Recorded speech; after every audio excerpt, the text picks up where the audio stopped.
This video shows how to plan a crown structure directly in a thimble substructure without creating a new project.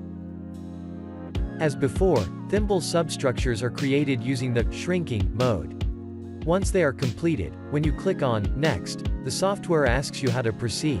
Select Design Thimble Superstructure now.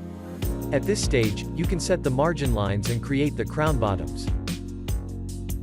The software will then create the minimum thickness and adapt the teeth to the thimble substructure. The crowns can be modified using the freeform tool.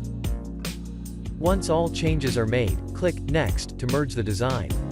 If needed, more changes can be applied to the merged crowns by clicking on Freeform Restoration.